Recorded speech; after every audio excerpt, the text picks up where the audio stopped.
So after a frustrating start to the day, gear was malfunctioning. It's usually me, but today it was the gear. We finally arrived at Arrasey plantation. What date is it, Carla? 7th of November. 2024. No wind. Just a bit from me now and again, and a bit of drizzle. And it's a moody weather day. So what? A moody weather day. It is. It's matching my mood. Just matching Carla's mood, folks. So don't ask her any awkward questions because you'll get told where to go. I've had that myself this morning.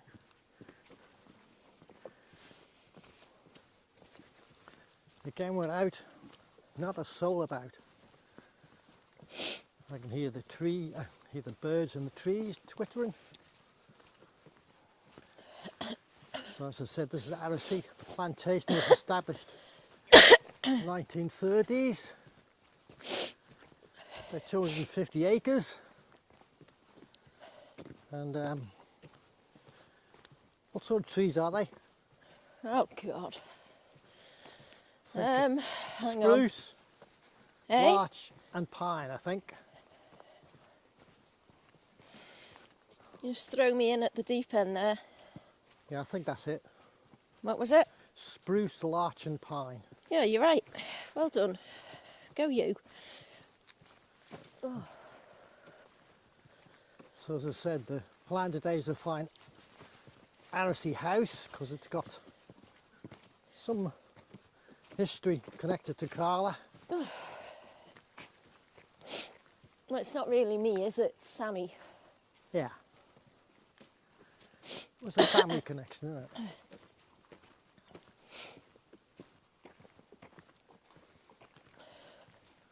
So Arrasey house has been the subject of a few things over the years. We'll tell you a bit more about it when we get nearer to it. Yeah, Arrasey we've discovered is spelt a whole different way in the 1894 map.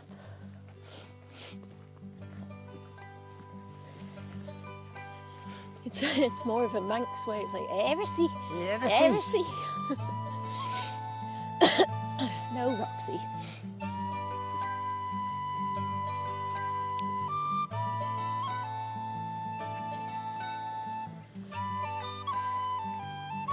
That's a nice moody picky. Oh wow.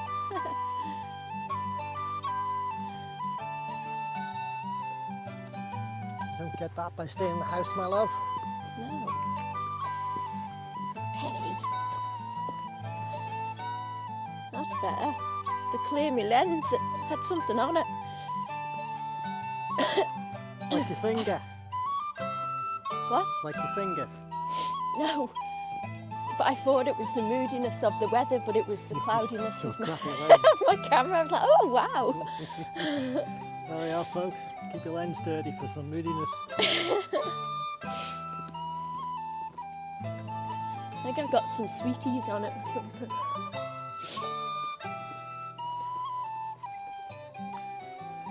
I wonder how much is actually really in this forest. If we missed anything. It'd be on that map, wouldn't it? Well, I would have thought so, because there's an old map. Yeah. Like, it's not just a farm, is it? I mean, it's an Arrasey hill or mountain in here as well, so that's part of the planting.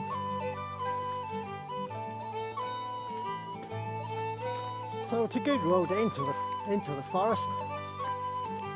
Easy to walk on, particularly demanding. So get the kids out this weekend.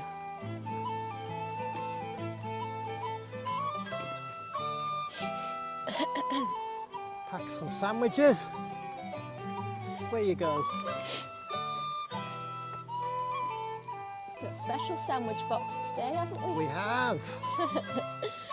Usually what Carla does, because she's quite good with doing sandwiches, hers get wrapped in lovely little individual sections. And she throws mine in the bag. No, don't do it quite like that. And of course, because I don't do anything about it, I don't complain, because the choice is of your own, making your bloody self. It's fair dues.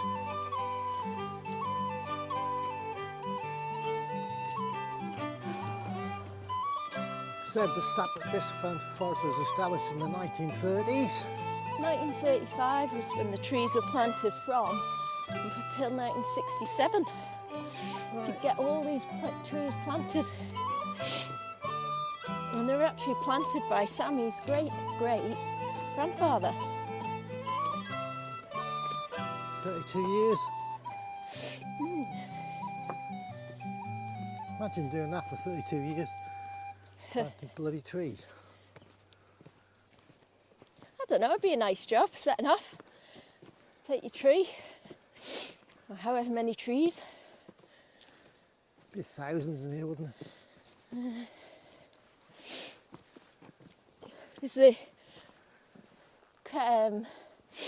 great-great-grandfather Crellin, the Forestry, he was called, was given this house in return to plant the trees. Crellin the Forester. Yeah. Good name. He was the last ones to live there. Yeah, I think this place was turned into a, what do you call it? Place where you could stay. Yeah, but the government took it and it would be let out, you know, in summer months, like Cub Scouts and things like that. I came up here myself with a friend. I have a few pictures of the kids and I was up there. Nice little house. All those years ago, Carla. Yeah.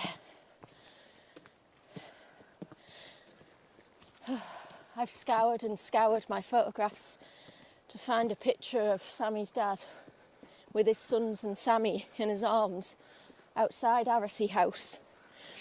And can I find it?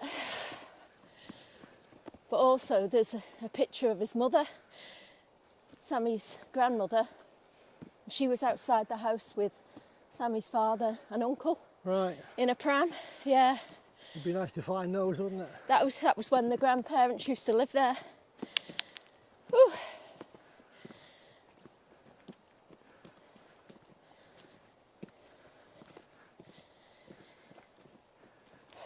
Yeah, it's quite sobering to do this today because Sammy's grandmother's not very well.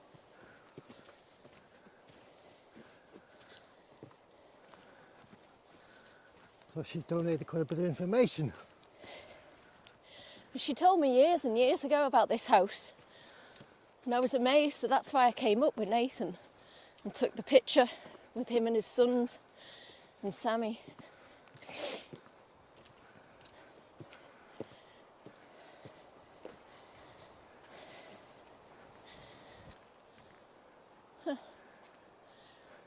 It's Beckwith's Mines over there. It is. That would have been a lovely view from the house, wouldn't it? Yeah. Of all of this. Yeah, Beckwith's Mines, and then there's another family that used to live here before the Crellins, and they were Cragines. Right. Yeah, they were the last people to farm at this house, and there were 11 kids living in that house. Blimey, 11 kids. It was. I found this, the power of Facebook, on Facebook. A guy called Thomas Long said that it was his grandmother was one of the 11 kids. Well, Thomas Long's got nurseries up in Douglas. Outside Right. the road. I played badminton with him.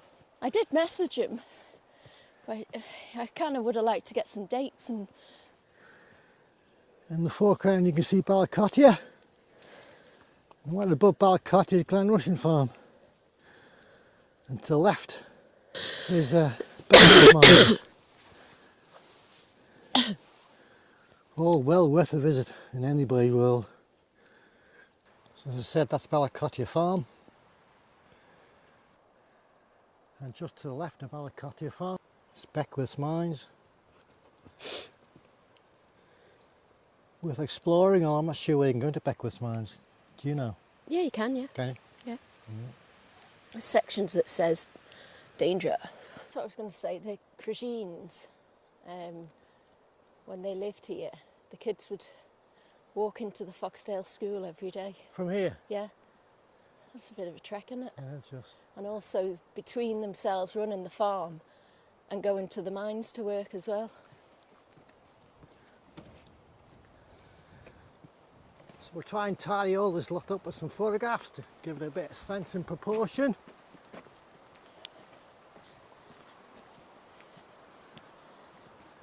As usual, the dogs are with us.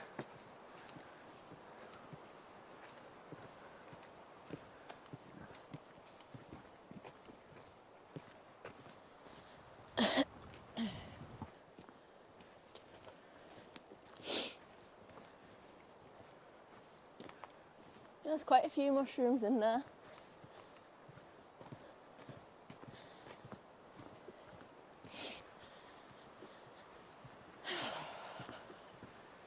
It's eased my mood a bit. Has it? Oh, I didn't have to get anxious and sort of in a bit of a disappointingly bad mood.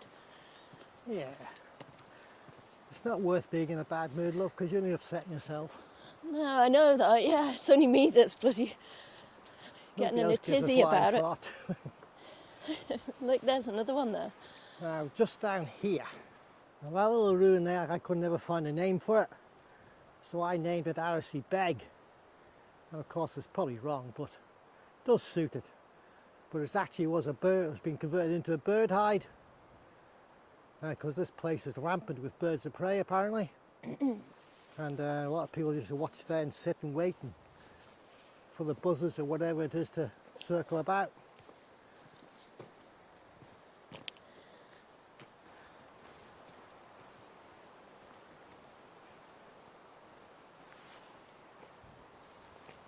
No, we did that one last time and had to climb up.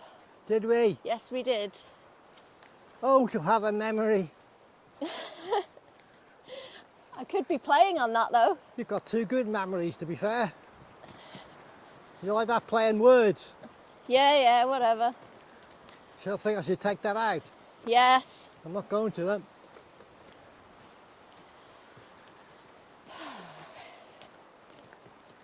Her mood's lifted. You can tell by the way she's walking, she's not kicking the stones anymore.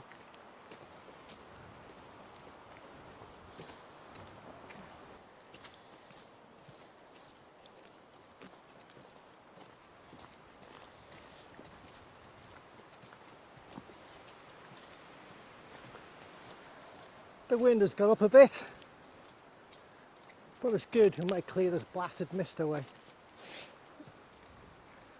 The odd spot on the lens, I'm sorry folks, there's a little bit of rain.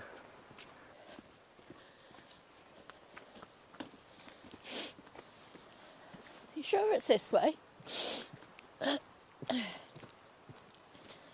Well, I'm in your hands as usual, far be it for me to make a suggestion.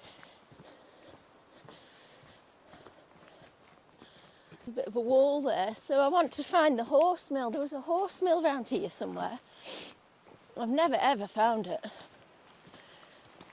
Oh, how sad. Bloody hell. So that's what's faced us this morning, folks. It was set on fire about a year ago, I think. It was weird because we came in January this year actually. Is that? 7th of January this year. Took a picture of Sammy outside, and then February, a whole month exactly later, someone set it on fire. I don't think they ever pinned it on who did it either, did they? No, there was speculation. That's the Manx world for you. Bloody hell, how sad.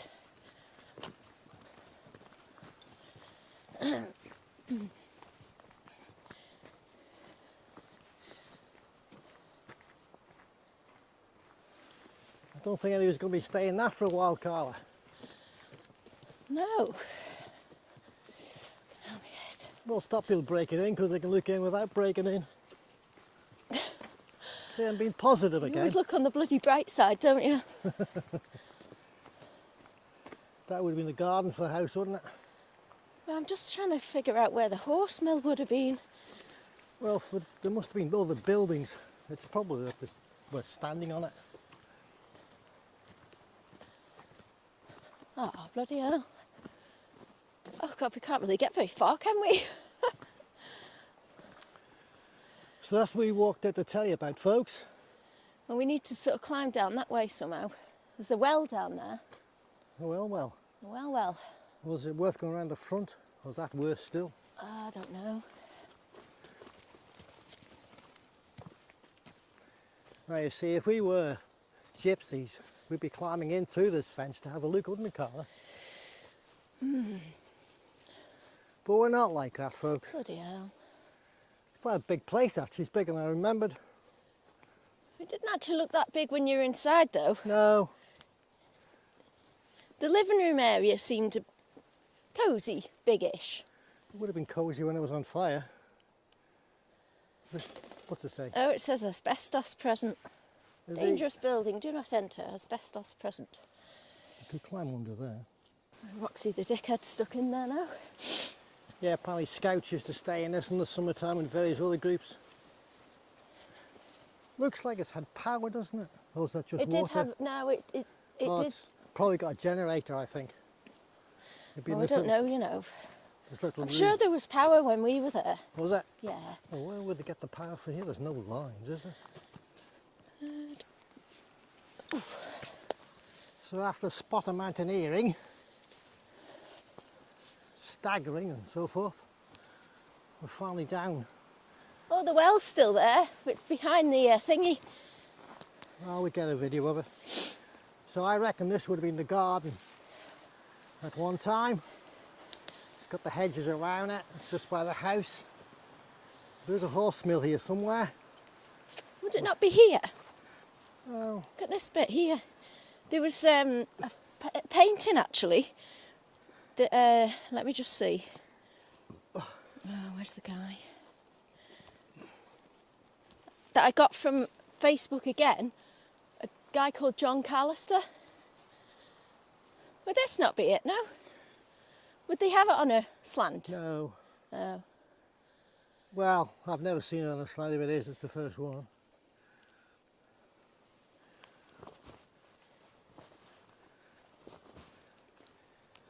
Always got to keep your eyes open. You never know what you're going to see, do you? Look at the fungus here. Some bright spark. Look at the fungus. Some bright spark will know what it's called. Not me. So this painting was painted by John Callister's grandfather. What year was it? He was called Harold Callister. Died in 1965. It must have been a massive trek coming up all the way here. From where? He lived in Union Mills. Well, he may have got the bus. He came up here and sat over there somewhere and painted the house. All right. His father was David Callister from Manx Radio. Yeah. Who's just recently Passed passed away. away. Big folk. No, country star he was. Countryman. He loved country music. Right. He and I bought a load of records off a band leader many years ago.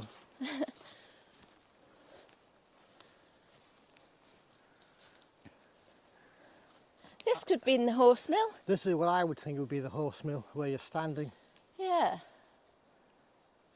So there would have been buildings around here too then. Well, there is a wall there. Yeah, so I'm just although there's not wondering. much to show of a horse walk, what I'll do is I'll put a picture of a horse Ow. walk from somewhere else in, so you get an idea what we're talking about.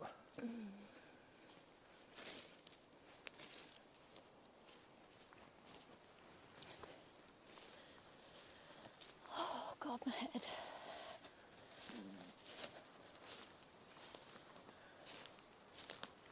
Oh, there's the well.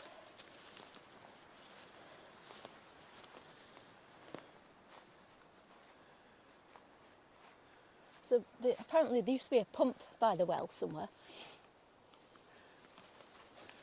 So this here, let's call it this little mound of moss concrete. That's the well with a top on it, Yeah.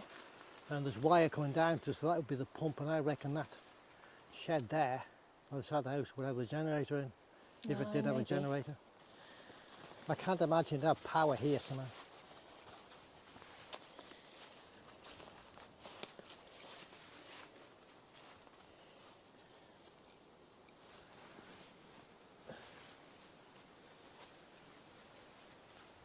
So it's such a shame that somebody decided they want to have a fire. It is such a shame. For what reason Horrible. would they want to do it? I don't know.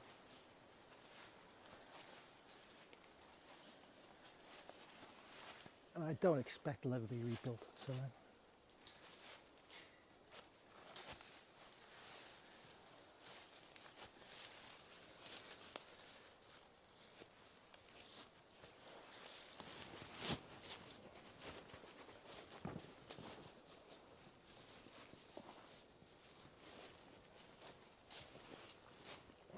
Wow.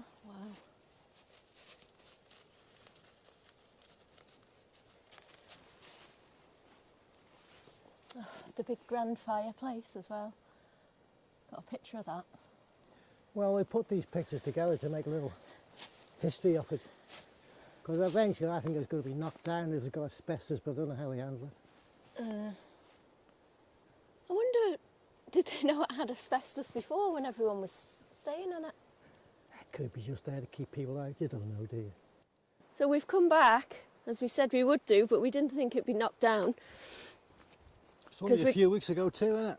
A couple of weeks ago, yeah. Life gets in the way and then there you go. Christmas and New Year. Eh? Christmas and New Year. Yeah. But I got loads more information off Facebook from tons of people that did live in this Arrasey cottage. So yeah. I noticed all the road there on the way in has been built up of the leftovers of the cottage. Yeah, I saw that There's too. bits of sink and white wall and all sorts. So walking over the souls that used to live here. So that's how it is now, folks. Wonder why the fence is still here. Well, it's in danger of falling on you. What, the fence? The well's still here, so that's nice. But Oh. there's no chance I'm going to be able to sit on it and talk.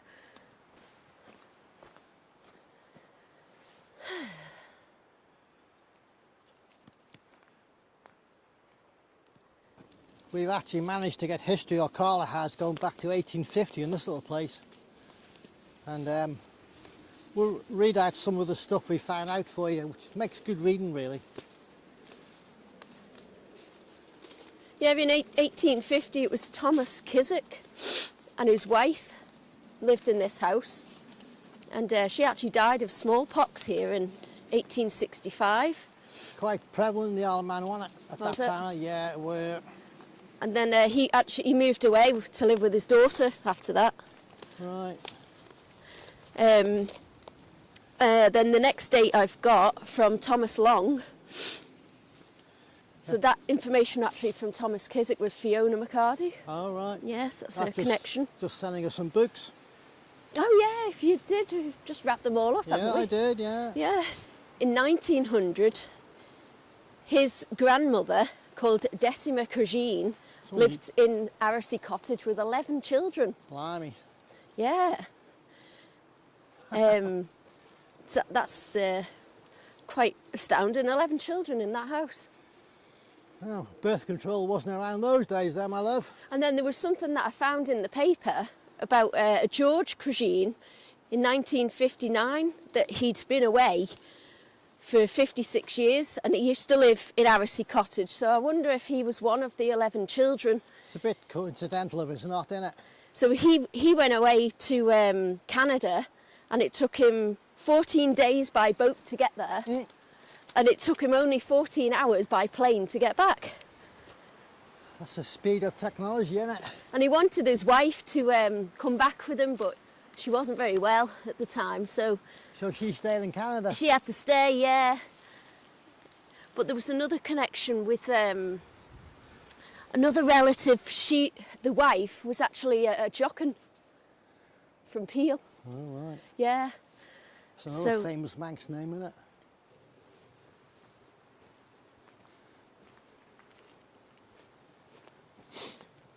You can see that the road's been redone, probably with a stone from the ruin. As we already said, we're now walking to the souls of your ancestors.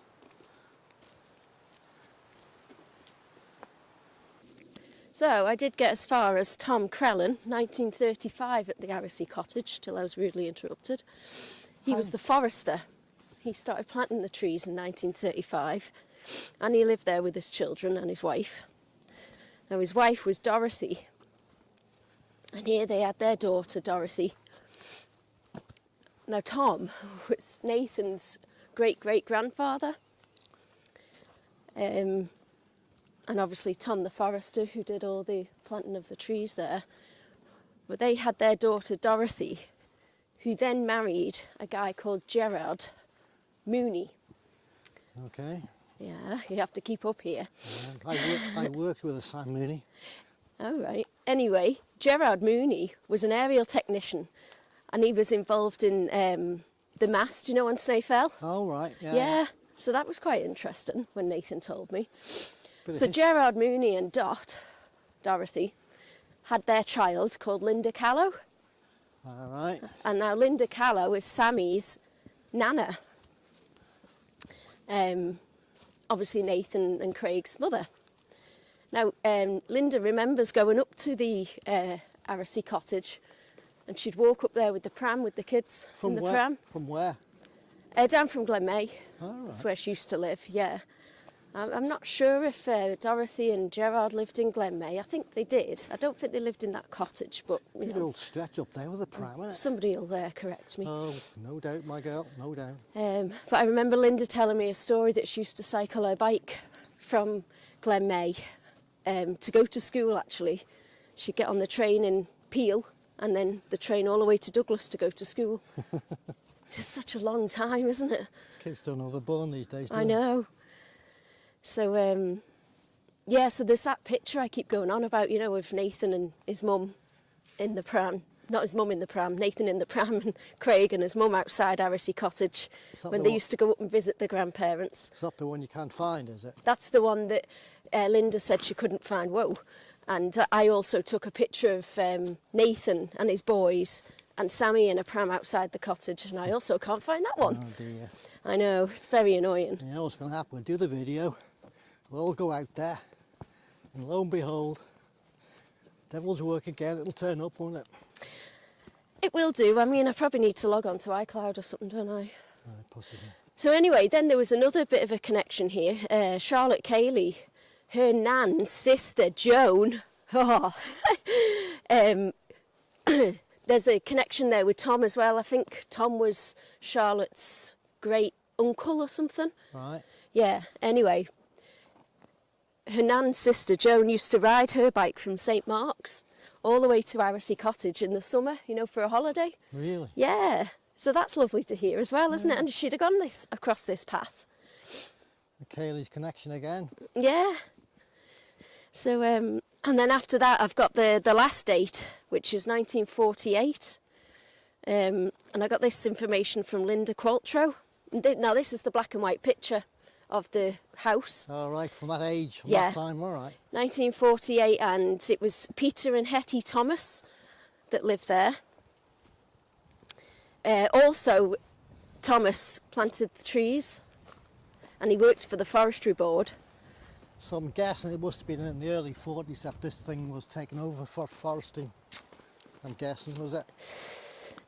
Well, no, because when Tom Crellin had it, he was working for the Forestry Board. He was Right. called Tom the Forester, so it was back in the 30s. Right. Yeah, so it took a long time to plant them, like. You could do it by hand, there'd be no machines up here, would there? Oh, no, I know. So, I mean, from what Linda told me, Tom got that property because he was planting the trees, so it was, you know, part in with the job. Yeah, part of the work. Yeah. So going back to this black and white picture, that is Linda's mum and two children outside the property. She doesn't know who the eldest one is, but I'm presuming the other one's Linda, Linda Qualtrough. And then after there, several people took over, taking care of the cottage, you know, like rock clubs. There was for children, like, you know, scouts and special needs kids and all sorts that would come out and stay there. You could rent it too from the government. Yeah, you could rent it. My mate Baz, I think he had something to do with the forestry, or his mate did, and they would stay at occasional weekends, but during the winter. Do you have a photograph of them there, do you? I've got pictures of the inside from when Baz was there. I've got pictures of my girls when we visited when Baz was there, and that was in November in 2012, I think, or 11. Didn't you say there was a film made up here too? There was a film made there called The Cottage. Unusual. Seen that film? It's not a bad film, I suppose. And some books. And there were some books that were written about the place or something like that. And my information about this isn't fantastic, but that was called Safe House. Psychological thing you said, wasn't it? I think it was something to do with that. Let me just double check on my phone who wrote the books, because it would be rude of me not to.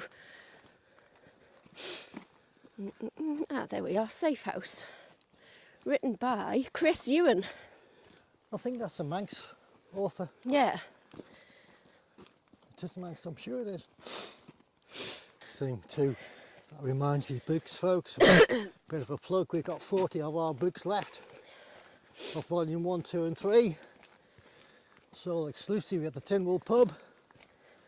There won't be any more, I'm pretty sure, and there won't be any less than they are today, so if you want them, don't hang around because they will be gone. There's a few go out every week, which is nice to see. People still enjoy the world I and Carla love.